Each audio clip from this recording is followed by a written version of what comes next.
Today on the menu at Jeweliyana's Kitchen is cream cheese crumble top carrot cake muffins with cream cheese drizzle on top. Hi, welcome to Jeweliyana's Kitchen. If you've never cooked with me before, you're in for some fun because I'm a little bit of a mad scientist in the kitchen. I'd never follow the rules. Recipes are kind of like inspiration. And what's on the menu today has been inspired by I had carrot cake on the brain and muffins on the brain. So we're going to make some carrot cake muffins with a cream cheese crumble topping. And I couldn't stop there because I thought these things are getting kind of fancy. So we're making some cream cheese drizzle icing that you can put on top if you want to take it all the way to a fancy muffin coffee party kind of thing. So if you like the sounds of that, hit that like button and join me on the mixing table and I will show you how.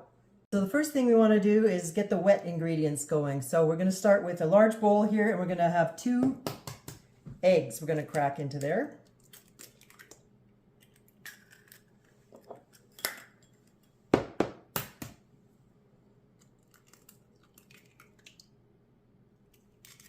Next we want to add some sugar, and I have some white sugar and some brown sugar.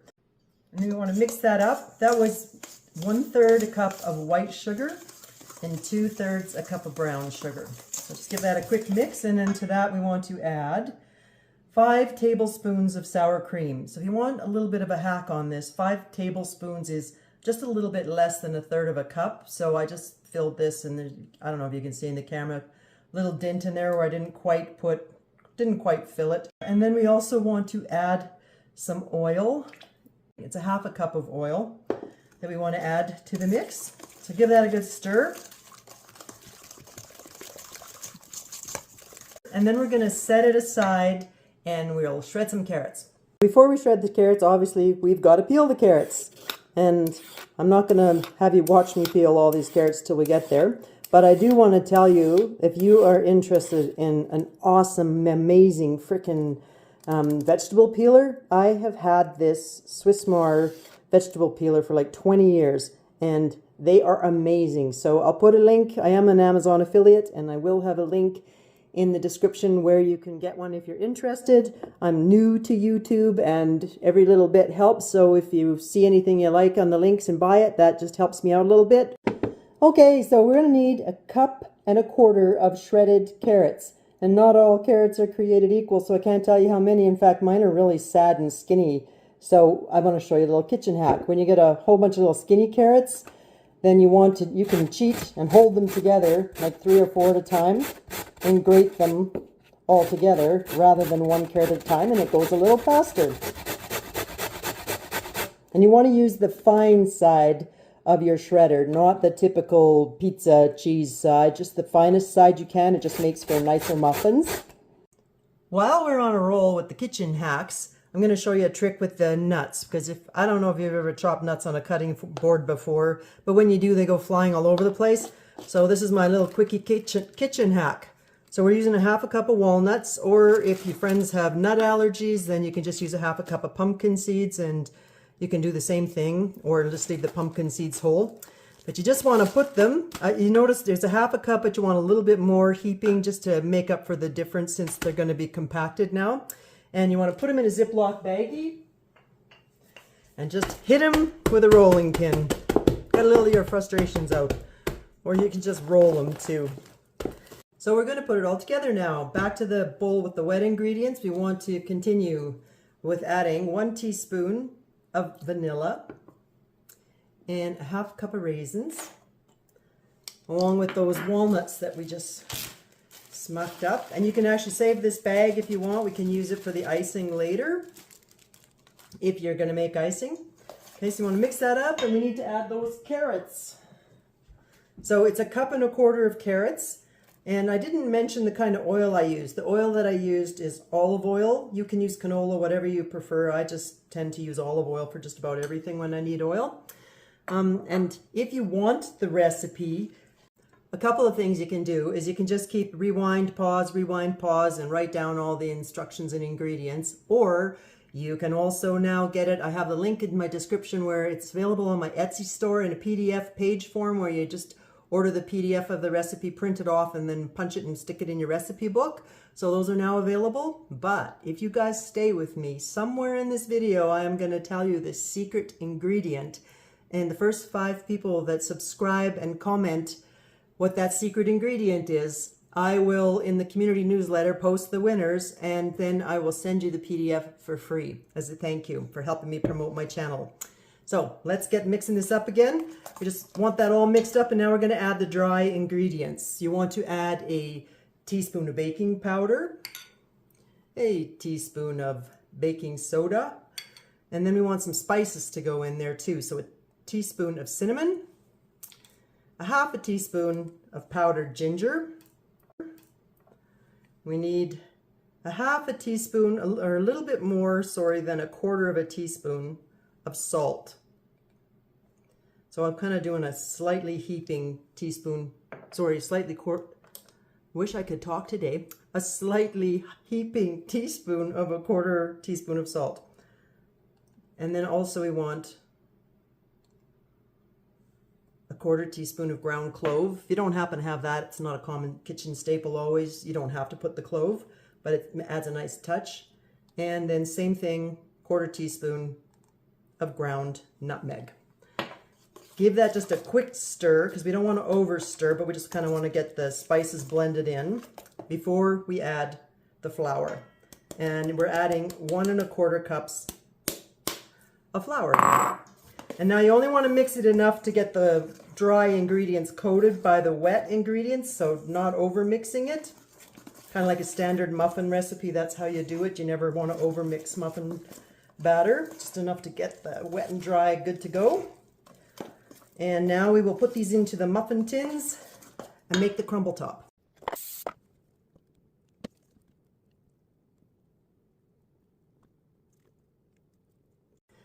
Okay, so you guys saw that I filled the muffin tins about 2/3 full, and now we're just going to set them aside, and we're making the crumble top. So in a smaller bowl, I have 2½ tablespoons of cream cheese. I let it sit to room temperature, or you can also use that kind that is soft spreadable, so it mixes easier.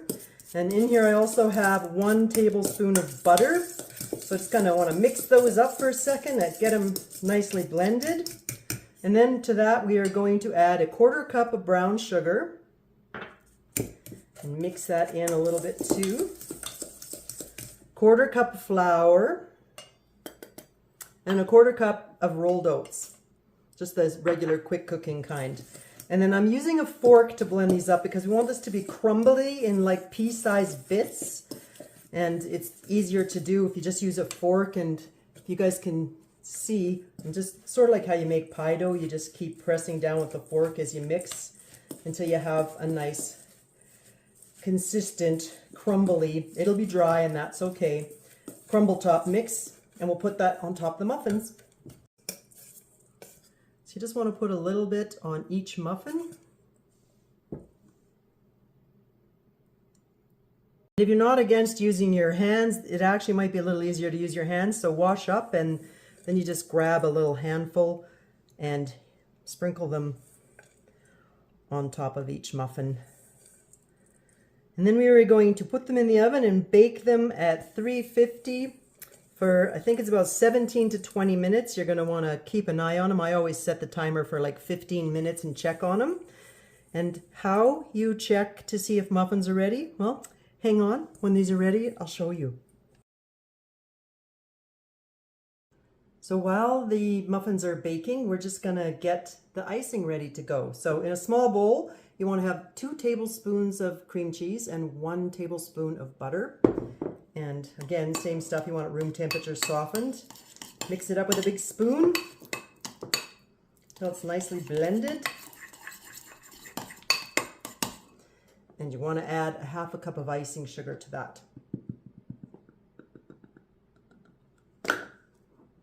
And mix that in. And we have 2 other ingredients, and then we're good to go. One of those ingredients is a teaspoon of cream. It can be coffee cream or milk, whatever you have on hand. I don't want to have too much.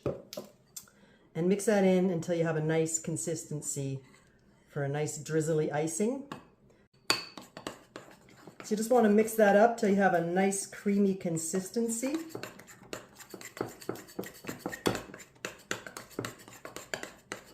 And then we're going to add the last secret ingredient, which the truth is you've been adding it all along because it's love.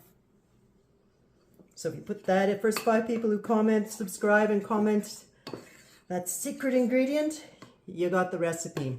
I will announce the winners in the comments that in the community chat, and then contact you with a way to email me so that I can email you the PDF for free. Anybody else who wants that recipe, it's not that, I think it's only $3.95, and it's the link to my Etsy recipe store will be in the comments as well. Okay, so back to the cookery. I always have to do the little pitch every once in a while here on YouTube. Sorry about that, folks, but girls got to make a living. Okay, so it's nice and creamy like this, and you just want to put it, the simple thing to do is put it in a bag. If you have a piping bag for making cakes and stuff, that's fine, but I like to keep things simple. I don't have to have a bunch of fancy gadgets in my kitchen, but if you do, play with them, go for it. I just like simple stuff. So into the bag like that, kind of squeeze it down. And I just use the bag with the nuts. That's why you see those little brown marks in there, because being sort of environmentally friendly with the bag being used a couple times. Squeeze it down to the corner, and then we're just going to cut this tip off to decorate with. I'm not going to do it right now because I want to wait till the muffins are ready. We'll see in a few minutes. They're done. So how you tell if a muffin is done is you do the toothpick test. You just poke a toothpick in, and if it comes out nice and clean and dry like that, then you know they're done. If it's still a little bit sticky batter on there, then leave it on for another minute or two and check them again. And then we're going to let these, I have actually let these cool for about 15 minutes, because when you let the muffins cool in the tin, they're usually easier to get out. You can actually just twist them like this and they come out. So it's time to decorate them. So we're all ready to decorate. Just a little side note here. If you had any trouble getting them out of the tins, sometimes if there's one that's stuck, you just run a knife around the edge and it comes out just fine. So we have that bag of icing at the ready, and you just want to snip the tip off so that you have a little opening in the bag, and then you can squeeze whatever design you want. I think I'm gonna start and see how it works with a spiral on each one, but you can also just drizzle a line of this yummy cream cheese on each of them. Decorate them however you want, and then enjoy. I should tell you that there's more to it than meets the eye when I put the crumble on, because the crumble gives this nice sweet little added crunch, which makes them extra delicious.